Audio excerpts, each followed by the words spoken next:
क्या नाम है आपका? मेरा नाम है स्वर्गीय डॉक्टर बाबूलाल लोहार है। स्वर्गीय क्यों लगाया? स्वर्गीय इसलिए लगाया कि यहाँ मरने वाले का कोई मतलब नहीं है। स्वर्ग में जो जाते हैं वो स्वर्ग है ही नहीं है। अच्छा। वो तो ब्राह्मणों का जो है कपोल कथा है। स्वर्ग में कोई जगह है नहीं, न स्वर्ग है। कोई अभी तक नहीं बताया स्वर्ग का। तो वो तो कह रहे स्वर्ग है। वो स्वर्ग कह रहा है ना, लेकिन वो खुद नहीं स्वर्ग में जाता है। क्या? वो कभी नहीं स्वर्ग में जाता। क्यों नहीं जाता? इसलिए नहीं जाता कि वो स्वर्ग उसको भी पता नहीं कि स्वर्ग है का। अच्छा। ठीक है। अभी का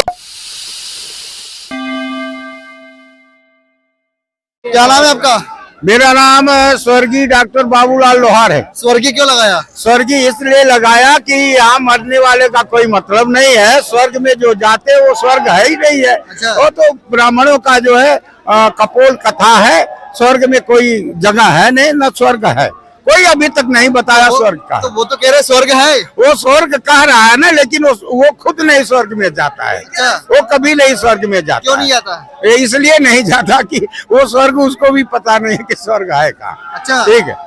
अभी काय के लिए आए आप? अभी हम आए हैं, ईवीएम हटाओ, बैलेट पेपर लाओ और चुनाव निष्पक्ष कराओ, यही मांग। निष्पक्ष नहीं हो रहा। निष्पक्ष नहीं है, धांधली हो रही किसने? है। नहीं, आपको बता कौन रहा है कि धांधली हो रही है? बता कौन है? बड़े बड़े नहीं, 8 अक्टूबर 2013 को सलाहकार कौन मिल गया? है? कौन सलाहकार मिल गया? सलाहकार है ना, सुब्रमण्यम स्वामी है। नामक व्यक्ति ने याचिका दाखिल किया 8 अक्टूबर 2013 को। तो भानु सिंघवी नाम का जज जो है सुप्रीम कोर्ट का, उन्होंने ये दिया कि 8 अक्टूबर 2013 को कि चुनाव जो है ईवीएम मशीन से फ्री, फेयर एंड ट्रांसपेरेंट चुनाव नहीं हो सकता। यानी साफ सुथरा पारदर्शी चुनाव नहीं हो सकता। तो अब आपसे मैं पूछ रहा हूँ पत्रकार महोदय कि क्या आपसे मैं पूछूं कि ये बताइए कि चुनाव आयोग का जो मुख्य न्यायाधीश है उसने फैसला दिया, आप क्या उसके काबिल हैं? आपसे पूछूं कि आप कहेंगे नहीं, सही नहीं है, वो गलत किया है का? देश का सबसे बड़ा सुप्रीम कोर्ट का वो जज फैसला दिया है। अब जाऊं गांव में पूछने कि क्या कल्लू काका वो सही दिया है कि झूठ दिया है? ईवीएम मशीन बनने के क्या कर लोगे? हाँ? क्या कर लोगे? ईवीएम मशीन हो जाएगी तो बंद हो जाएगी। तो ईवीएम मशीन बंद नहीं हुई तो क्या कर लोगे? ईवीएम मशीन बंद नहीं होगी तो हम करेंगे ये कैसे कि 2024 में ईवीएम मशीन को तोड़ेंगे, तोड़ दोगे? तोड़ देंगे, तोड़ दोगे? तोड़ देंगे। कानून के विरुद्ध जाओगे? हाँ? कानून के विरुद्ध जाओगे? कानून का विरोध ये सब है। हम लोग पक्षधर हैं। हाँ। हम न्यायपालिका जो फैसला दिया है ईवीएम तोड़ हम दोगे? उसके पक्षधर हैं। ईवीएम तोड़ दोगे? ईवीएम को तोड़ चोर देंगे। कौन है? हैं? चोर कौन है? चोर मोदी सरकार है।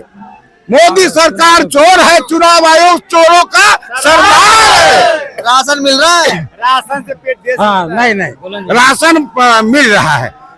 अब सुनना थोड़ा सा जान वो बैटरी हो गई लोग अभी है। तो ऐसा है पत्रकार महोदय, जब जो है राशन जो दे रहा है वो इसलिए दे रहा है कि इतना ही दूंगा, केवल जिंदा रहो, खून न बन पाए। उसके खाना में बताओ कि आयरन मिलता है। खा खा के मोटे तगड़े तो हो रहे हो। मोटे अपने बाप का खाए, उसके बाप का थोड़ी खाए हैं। हम अपने बाप का खाए हैं, अपने मेहनत की कमाई का खाए हैं। मोदी योगी का हम खा करके मोटे नहीं है। मोदी 9 साल से आया है। पेट जो है 25 साल पहले से निकला हुआ है। समझ में आया? तो इस मोदी का कोई खेला नहीं है, ये बिल्कुल चोर है। इसको जज साहब भी चोर। ईवीएम में किसका खेला है? इस ईवीएम में जो है चुनाव आयोग का खेला है। हम नारा देते हैं, उसको भी सुन लिए। गांव गांव में शोर है, गांव गांव में शोर है, चुनाव आयोग चोर है, चुनाव आयोग चोरों का सरदार है। चुनाव आयोग सरदार है कि सरदारों का सरदार? नहीं, वो सरदारों का सरदार। अब उसके लिए कोई शब्द नहीं है। क्यों? क्या कहे, इतने जलील है ये। प्रधानमंत्री है। प्रधानमंत्री है। अरे वो कुछ नहीं मंत्री है, वो मेरा है, मेरा नौकर है। क्यों? प्रधानमंत्री और ये जो लगे हैं लाइन में, ये हमारे सर्वेंट हैं।